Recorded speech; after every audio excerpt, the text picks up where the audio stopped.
പെട്ടെന്ന് ദഹിക്കാൻ പറ്റുന്നതായിരിക്കും. വെജിറ്റേറിയൻ, അതെ, vegetarian food എന്നുള്ള രീതിയിൽ വെജിറ്റേറിയൻ ഫുഡ്.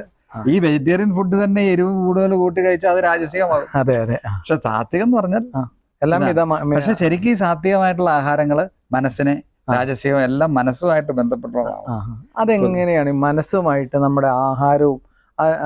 ശരിക്കും ഇപ്പൊ നമ്മൾ എങ്ങനെയാന്ന് വെച്ച് കഴിഞ്ഞാൽ, ഇപ്പൊ ഈ എരിവും പുളിയും കൂടുതലുള്ള ആഹാരങ്ങൾ കഴിക്കുമ്പോൾ ദഹനം ശരിയാവില്ല, അമ്ലത്വം വരും, അസിഡിറ്റി വരും. ഈ അസിഡിറ്റി വന്നു കഴിഞ്ഞാൽ അത് ശരിക്ക് മനസ്സിനെ വല്ലാണ്ട് ബാധിക്കും. നമ്മുടെ ഓഫീസിലൊരു പ്രവർത്തനമാണ്, ഈ ആ പ്രവർത്തനത്തെ നമ്മുടെ ആ ഒരു യഥാർത്ഥ പ്രവർത്തനം നടത്താൻ പറ്റാണ്ടാവും. ആ ഒരു പ്രവർത്തനം ഇപ്പൊ ഓഫീസിലാന്ന് വെച്ചാൽ ശരിക്കും ഇപ്പൊ രാജസികം ആഹാരങ്ങൾ കൂടുതൽ കഴിച്ചാൽ അവന്റെ ഡൈജസ്റ്റീവ് സിസ്റ്റം തകരാറിലാവും. ഇതൊക്കെ അടിസ്ഥാനപ്പെടുത്തിയിരിക്കുന്നത് അവന്റെ അഗ്നിയാണ്.